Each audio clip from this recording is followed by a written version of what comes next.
अस्सलाम वालेकुम दोस्तों, मैं अपने चैनल खिज़र हयात के अंदर में आज एक अमल लेकर हाजिर खिदमत हुआ हूँ। ये अमल है मर्द सियाह की हाज़िरी का अमल में आगे बढ़ने से कबल उन दोस्तों से कहूँगा जिन दोस्तों ने मेरा चैनल सब्सक्राइब, लाइक और शेयर नहीं किया तो कर दे, ताकि मेरी हर आने वाली वीडियो आप तक पहले पहुँच सके। चलते हैं अपने अमल की तरतीब की जानिब।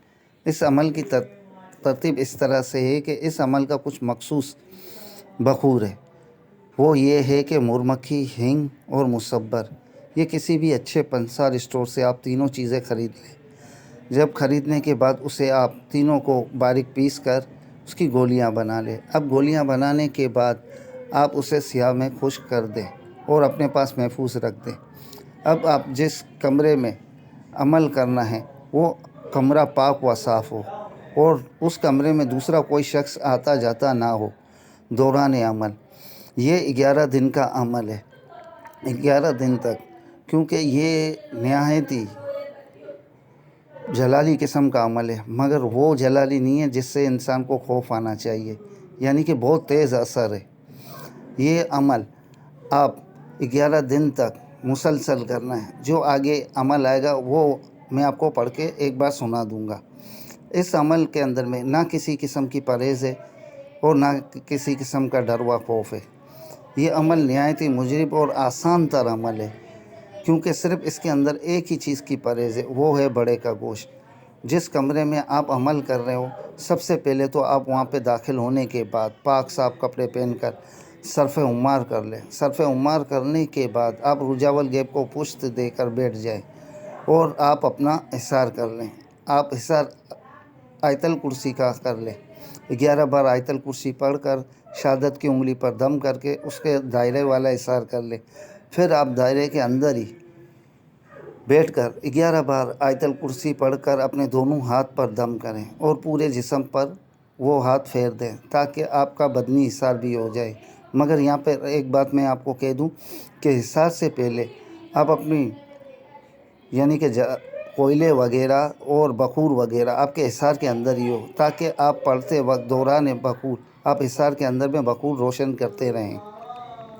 और एक बात याद रखना कि जब इस मर्द सियाह की हाज़िरी हो तो उस वक्त उसके हाथ में एक अंगेश्तरी होगी, यानी कि अंगूठी होगी, वो आप इसे लाजमी कह देना कि हिसार के बाद रख दो।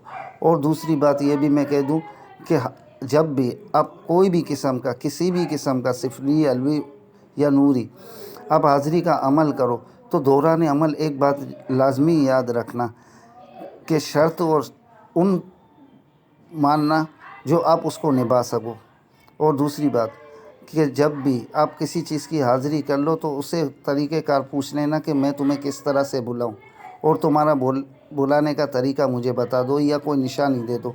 क्योंकि अक्सर देखा गया है कि लोगों ने शराइत वगैरह तो कर लेते हैं, मगर ये चीज़ें भूल जाते हैं, जिसके बाद उससे पछतावा होता है और वो हर वक्त तंग करता रहता है।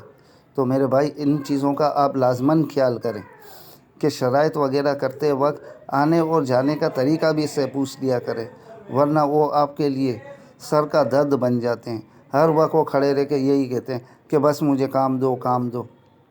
तो इसीलिए मैं कहूँगा कि उसी से पूछ लो कि तुम्हारा बुलाने का तरीका क्या है और किस तरीके से मैं तुम्हें बुलाऊं। तुम आओगे फिर तुम चले जाना काम के बाद। तो अब इस अमल जो पढ़ा जाएगा वो जो स्क्रीन पर आपको नज़र आ रहा है वो ये है, मैं एक बार पढ़कर सुना देता हूँ। करनमू शलखिन जलनमू शलखिन, ये एक बार हुआ। इसी तरीके से आपको पढ़ना है। ये आपको 9 दिन तक आपको 1000 बार पढ़ना है। फिर 10वें दिन आपको 2000 और 11वें दिन 3000 बार पढ़ना है। तो इंशाअल्लाह 11वें दिन इसकी हाज़िरी हो जाएगी। अगर हाज़िरी ना हो, अगर आपकी रूहानियत कम है, तो आप मुझसे मुसलसल 3000 चलाते रहो, इंशाअल्लाह हाज़िरी ज़रूर हो जाएगी। क्योंकि मेरे 1-2 दोस्तों ने ये अमल आज़मा चुके हैं और उन लोगों ने इससे काम भी ली है। तो मैं उम्मीद करता हूँ कि मेरी आज की वीडियो आप भाइयों को पसंद आई होगी। फिर मिलते हैं एक नई वीडियो के साथ, तब तक के लिए अल्लाह हाफ़िज़।